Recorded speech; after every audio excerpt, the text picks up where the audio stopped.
Hi, this is Drew Jones of Drew's Guitar Shop in Seattle, Washington, and this is going to be kind of a quickie little video. Um, Obviously, you can see that this is a really unhappy situation that I have in front of me here.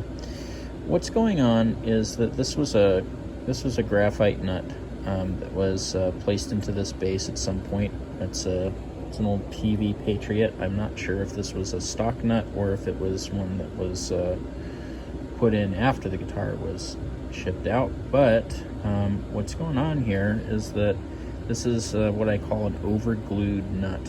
So if you look down here at the bottom of the nut slot, even to the points where I've scraped the nut down to where you can see the wood, you can see that this entire thing was glued down in here. And not only was it glued to the bottom, but it was also glued to the sides of the nut slot, which, even being really careful with trying to remove this, there are some chips that I'm going to have to repair, because just with the sheer amount of glue that was on this, there's just not a whole lot of non-destructive ways to get this out of here. Now, if this was a bone nut, I could apply heat to the top of it with a soldering iron, and I could heat that bone and I could draw it out after destroying that glue. But with a carbon fiber nut, which, you know, it's carbon fiber, air quotes, like, you know, there's graphite in there, but that graphite is kind of held together with some kind of plasticky resin. So if I stick a soldering iron on top of that, it's just going to melt into a even messier situation where, you know, it's just not going to be good. So we're not going to do that, which leaves us with this mechanical removal here that we're doing. I'm using a little micro chisel that I made a long time ago. It's got a nice leading edge on it and makes it really good for kind of slipping under stuff like this and delicately removing it.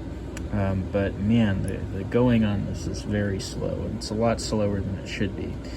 With Fender style nuts, you should just be able to kind of grab onto them with with an end nipper. This is the tool I generally use for pulling those out, and usually you can just kind of go crack, crack, and then you can kind of pull it out, because generally speaking, these aren't glued in like this.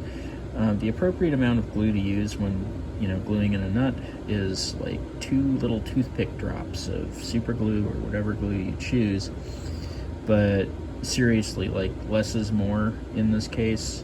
Like, really, for reals. Like, you don't want to use too much glue, because you end up with a situation like this when you go to replace the nut. And all nuts will need to be replaced at some point in the instrument's life. They're a wearing part. There are strings riding on them under tension, and they will wear out and they will need replacement at some point. And so this, in my opinion, is utterly unacceptable. Like I said, I don't know if this came from the PV factory this way or if this is something that was installed after, but the person that did this installation was using far too much glue, far beyond what was needed here, and definitely far beyond what was healthy for the instrument. Keep in mind that there are strings with tension going over the nut. You know, floating bridges on guitars work because that tension is pushing down the bridge and kind of keeping it in place, and the same is happening with the nut.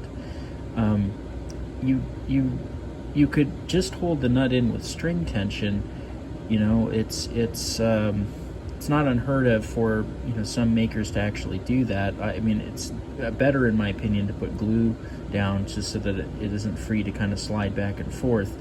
But, you know, that really does kind of tell you how little glue is really required here. This is not a structural joint. This should not have full coverage of glue across the bottom of the nut and the nut slot here. This is way too much. So I occasionally will run into instruments that have this issue.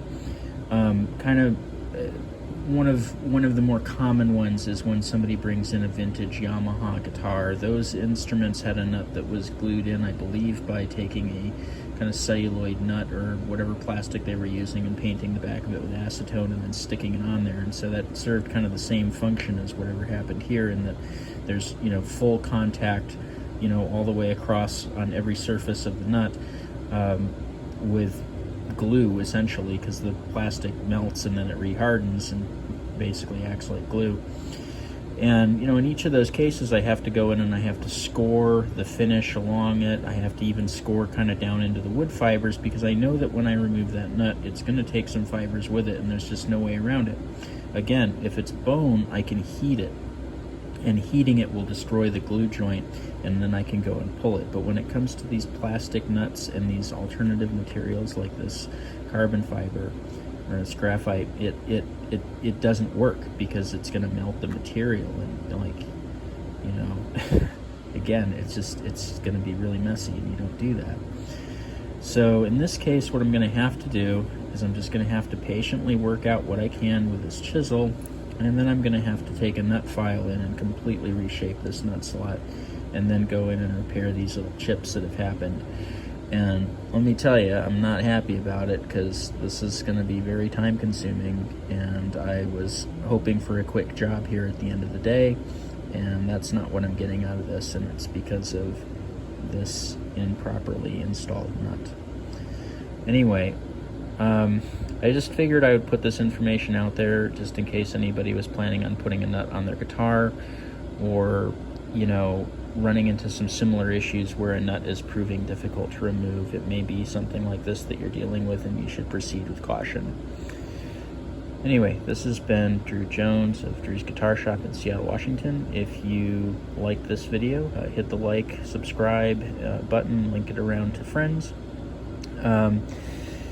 If you check the description of the video, you will find links to my Reverb page where I sell some stuff, also a link to my website where you can find my pricing info for repairs and my contact information. For those of you who wish to contact me about a situation that you are dealing with that is not coming into the shop, I definitely prefer to get those inquiries via the instructions that are also given down below in the description.